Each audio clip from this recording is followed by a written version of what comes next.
Good morning, y'all. This is Garden Lady Zoe. I've been asked by several of my friends and family members to start doing some YouTube videos about my garden. So this is my first one. This year my husband and I decided we wanted to plant lots of okra. Okra is one of our favorite things. We love to make pickled okra and every once in a while fry some okra. So he decided to plant two 60-foot rows of okra. And so the picking has just started, and so I get out every morning early and start picking okra.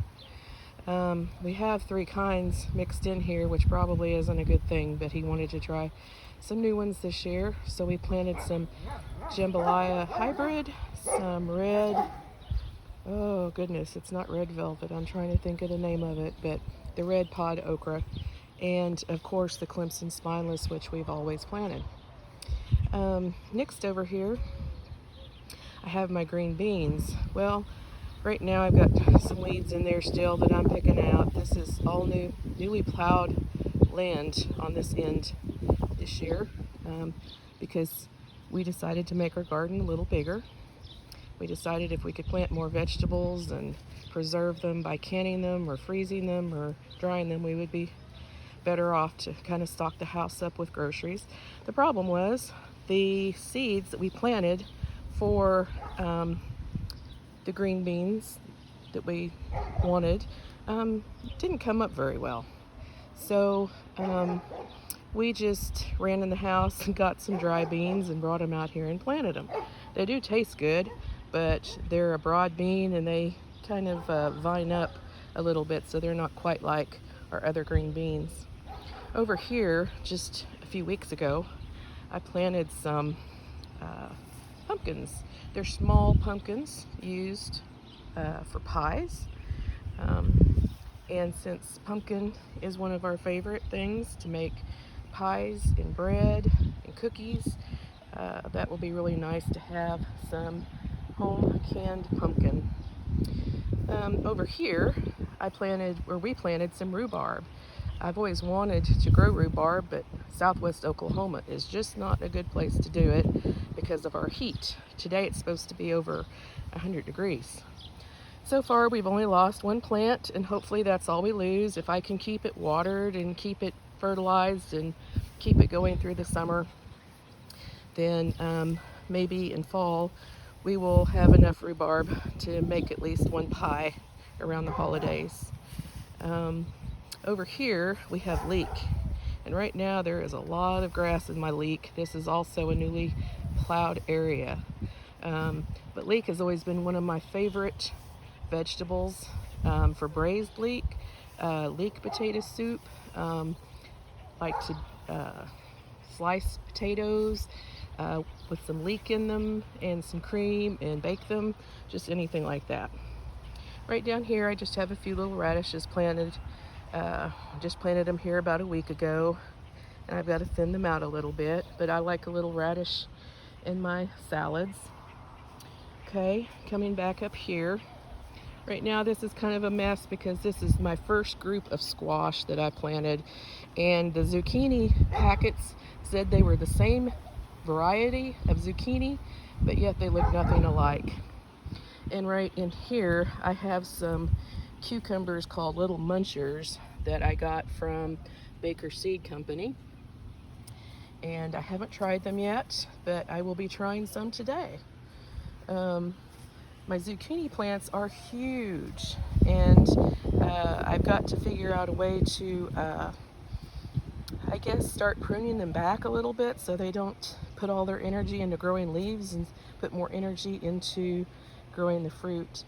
I've got some yellow squash in here with this awful pigweed, and right in here I have some pickling cucumbers. That white dust you saw on my my yellow squash, that is diatomaceous earth. I noticed the other day that I had a few squash bugs, so I just sprinkled them with diatomaceous earth, and by the next day my number of squash bugs had gone down quite a bit, and today I haven't seen any at all. Next I have some eggplant. Eggplant is one of my favorite vegetables. I planted some basil, sweet basil between them, which is kind of going to seed, which is fine because I grew these plants specifically to put between my eggplant and tomatoes to kind of help keep bugs away. I don't like to use bug sprays, so hopefully it will do the job. You can see right here there's another variety of eggplant. I planted 3 varieties and I'll be telling you about them later. I got the seeds for them at Baker Seed Company. And then there's just more zucchini squash. And then all of my tomatoes. Now the tomatoes are mainly cherry tomatoes and little pear tomatoes. It didn't start out that way. I grew all my tomatoes in my greenhouse this year, and about the middle of April, I set out tomatoes like I normally do. Well, then we got a really bad freeze about the 22nd or 23rd of April, somewhere in there, and I lost most of my tomato plants that were out in the garden already, so I had to kind of find what I had left of tomato plants in my greenhouse and set them out. We also have a few, like this one here, that is a volunteer. Now over here, I have a few more rows of green beans. Now I didn't go to the store and buy seeds for them.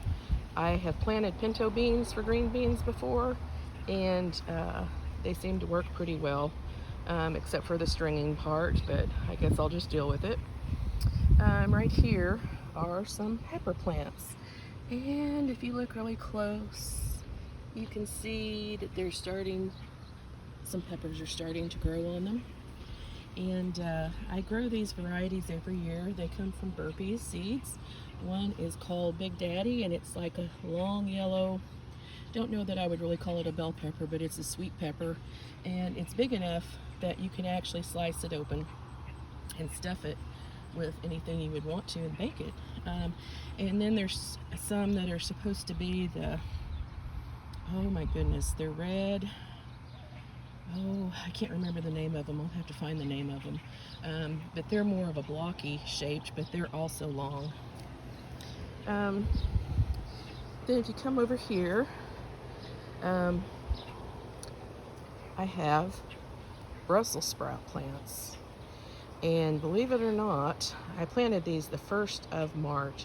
And believe it or not, we had actually just 2 really small crops, pickings of Brussels sprouts. Some of them aren't looking too hot right now. They got attacked by bugs, and I put some spray on them. Not spray, powder on them. And I still have a few, so I need to get some more powder out here. But I will do that this morning. And hopefully I can get them to make it through the summer for my fall garden. And these here, I believe, are my yellow cherry tomatoes. Over here, I have heatless habaneros, which I have not been impressed with at all. I planted them back in February, and they have not grown. I don't know what the deal is. I've changed their spot where they're planted and everything, but it's like they don't want to grow in one of them. It doesn't even look that hot right now. And of course I have dill for making pickles. I usually have some volunteer dill come up every spring from the year before, but I also planted some in my greenhouse. Okay, right here I have buttercup squash, and it will kind of vine out on the ground, and it's a winter squash, and so when it's ready to pick, we can put it up for several months until we're ready to eat it. Over here on the last row, I have another row of zucchini, and this is Italian zucchini. Looks a little different, has kind of a nutty flavor, and I just seem to like it better. And then down at the other end of the row, I have some more crookneck squash that will actually get a little larger than what I planted on the other end of the garden. So I'll show you one of our zucchinis. These are the Italian zucchini. And a couple of the yellow squash I picked this morning, a couple cucumbers, and some green beans I picked. Now, over here, I have some loofah sponge. And it's a loofah sponge plant right now because no loofahs are growing on it yet. But we were having trouble getting it to grow up the stakes there, so my husband just got some old tomato cages that he made years ago and put them over the stakes, and now they seem to be taking off pretty good. Then over here, this is our first time to ever grow these. These are birdhouse gourds.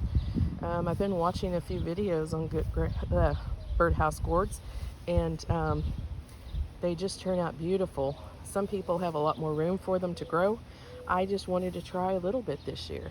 At first I couldn't get them to grow up anything at all, but they're going like crazy too, really wrapping around the wire on those cages. So hopefully everything will work out well.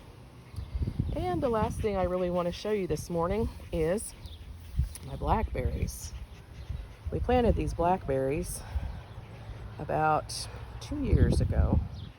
Unfortunately, we've got a couple different kinds growing in here. The ones that are really producing blackberries right now are the thorny ones, and they are really, really good. As you can see, I've already picked quite a few of them. I think I have a little over 2 gallons in the house, 2-gallon bags. And so I will be making blackberry jam here pretty quick. I don't know. I know once they get started, they go and go and go. And I've got this other variety that's just branching out like crazy, and it has no thorns on it at all. But it hasn't produced anything yet either. So I don't know if I'm going to try to get in there this fall and move it to another area or what I'm going to do. So that's what I wanted to show you this morning. If you like my video, please click on the like button. And if you're interested in watching more of my videos, subscribe to my videos, please. And I hope to be back on here soon. Bye.